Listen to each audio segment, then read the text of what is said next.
Finally this college girl was entering into the corporate life. क्या पता था मुझे कॉर्पोरेट लाइफ के बारे में? कुछ नहीं, बस ये पता था कि PFA का मतलब होता है प्लीज़ फाइंड अटैच्ड, और EOD का मतलब होता है and of the day. But इतना पता होना काफ़ी नहीं था, क्योंकि ऐसी बहुत सारी टर्म्स बाद में आई जो मुझे ऐसा रियलाइज़ करवा के गई कि मैं बहुत न्यू हूँ, मैं बहुत नाइव हूँ इस एनवायरनमेंट में, मुझे भी बहुत कुछ सीखने की ज़रूरत है। और ये सच भी है। आज अगर मैं कहूँ तो मुझे अभी भी बहुत कुछ सीखने की ज़रूरत है जो मुझे नहीं आता है, और मैं हर रोज़ ट्राई कर रही हूँ कि मैं एक कॉर्पोरेट एनवायरनमेंट में कुछ नया सीखूँ every single day, from my colleagues, from my manager and from my supervisors. तो वो चीज़ मैं आपकी हेल्प करना चाहती हूँ। And if you just passed out from college और you are in college, if you are doing internships, this video is going to be very helpful for you. Even if you are in school, you can watch this video because later on it will help you a lot. But don't stress yourself, okay? Just don't stress yourself. Watch the video till the very end, and if you like it, don't forget to subscribe to my channel. Let's begin. The first one is KPI.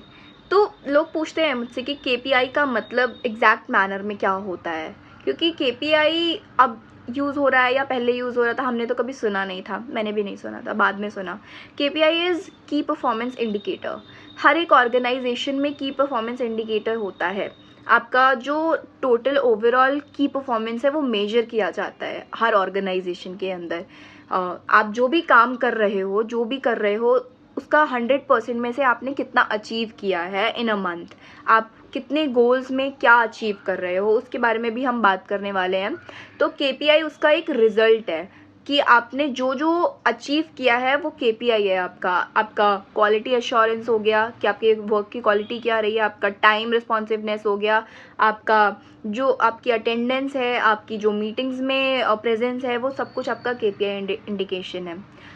Second is OKR। What is OKR? ये एक बहुत ही broad concept है, तो इसको ध्यान से समझना। OKR is objective key and results. What is objective key and results? So I was also wondering on the very first day, तो मुझे भी ये समझने में थोड़ा टाइम लग गया।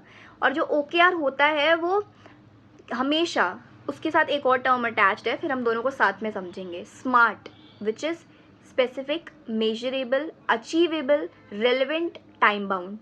जो OKR है वो हमेशा इसके बेस पे काउंट होता है, इसके बेस पे उसे मेजर किया जाता है कि क्या आपके सारे गोल स्मार्ट के लॉजिक पे बेस्ड हैं या नहीं हैं। लेट्स से मैंने बोल दिया कि मुझे 200 लोगों को ऑर्गेनाइजेशन के अंदर पेड यूज़र्स को लाना है, तो क्या ये एक OKR का पार्ट है? नहीं।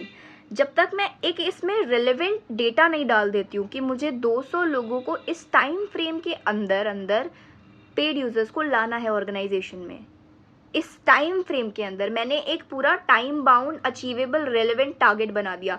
और क्या 200 अचीवेबल है? नहीं है तो मैं उसे कम करूँगी, मैं बोलूँगी मुझे 150 लोगों को लाना है इस मंथ के अंदर, ताकि वो मुझे अचीवेबल लगे और मैं उसे अचीव कर भी सकूँ। इतना अनरियलिस्टिक गोल नहीं बनाना है। तो जो हमारा OKR है वो मेजर करता है toward the end of the month. Objective आप अपना लिखोगे कि मेरा ऑब्जेक्टिव ये है, और की रिजल्ट, फिर उसका at the end of the day की रिजल्ट क्या है, आपको वो मेजर करना होगा अपने अकॉर्डिंग। वो आपकी ऑर्गेनाइजेशन भी मेजर करेगी, बट आपको भी मेजर करना होगा कि कितना मैंने ये अचीव किया है और कितना अचीव करना रह गया है। Okay, I hope it's better and it's clearer now and you got a better picture. आगे बात करते हैं SWOT की। What is SWOT? एक ऑर्गेनाइजेशन के अंदर आपको कहते हैं कि आप अपना SWOT एनालिसिस करिए प्लीज़। SWOT एनालिसिस क्या होता है? सो बेसिकली SWOT एनालिसिस होता है आपका स्ट्रेंथ, वीकनेस, अपॉर्चुनिटी, थ्रेट। इसको पूरा एनालाइज करना होता है आपको अपनी ऑर्गेनाइजेशन के अंदर। लेट्स से आप किसी भी डिपार्टमेंट में काम कर रहे हैं, तो आप पहले तो देखेंगे कि हमारे डिपार्टमेंट की स्ट्रेंथ क्या है, फिर आप देखेंगे वीकनेसेस क्या है। आप अपने लिए भी SWOT एनालिसिस कर सकते हैं। फिर आप देखेंगे वीकनेसेस क्या है, आप देखेंगे अपॉर्चुनिटी क्या है, अभी हमारा ट्रेंड क्या चल रहा है मार्केट में, क्या अपॉर्चुनिटीज़ है मार्केट में, हम कैसे इसे यूज़ कर सकते हैं। देन आप बात करेंगे थ्रेट्स की, कि लेट्स से अगर मैंने ये प्रोडक्ट लॉन्च किया है इस मंथ में, तो क्या थ्रेट हो सकता है मेरी ऑर्गेनाइजेशन को। अगर आप स्टॉक मार्केट में हैं तो आप ध्यान देंगे कि सेंसेक्स का और बाकी जो भी वो जो काम कर रहे हैं वो कैसा चल रहा है, क्या मार्केट डाउन है, क्या मार्केट हाई जा रहा है, कैसा आगे चलने वाला है, क्या फोरकास्टिंग है। आप हर एक चीज़ को पूरा दिमाग में रख के तब आगे काम करेंगे। So this was your SWOT analysis. SWOT is SWOT, which is strength, weakness, opportunity and threat. Now talking about ASAP, ये तो सबको पता है, ये तो हम आम लाइफ में भी यूज़ कर रहे हैं, ईमेल्स में भी यूज़ हो रहा है। Please get back to me ASAP, please get this work done ASAP। ASAP is nothing but as soon as possible. जितनी जल्दी हो सके इस काम को ख़त्म करो। I know your manager has been texting you all the time, get this work done by the EOD, end of the day, ASAP, as soon as possible. I know that very well. And this is how you learn all these short forms, क्योंकि ये अब relevant हो गया है, ये use होने लग गया है. So it is mandatory कि हम अपने आप को up to date रखें इन सारी चीज़ों से. Now talking about PFA, please find attached. इसकी बात मैंने शायद कर ली आगे वाली सेक्शन में. और ये हमारे मेल में होता है बेसिकली, प्लीज़ फाइंड अटैच. हम मेल लिख रहे हैं, उसके साथ हमने कुछ अटैच किया है. So we say that please find attach enclosed here with. मैंने कुछ अटैच किया है तो आप प्लीज़ उसको चेक करिए. एंड देन जो सबका फेवरेट है वो मैं शेयर करने वाली हूँ, which is OOO, out of office. ये सबका फेवरेट है.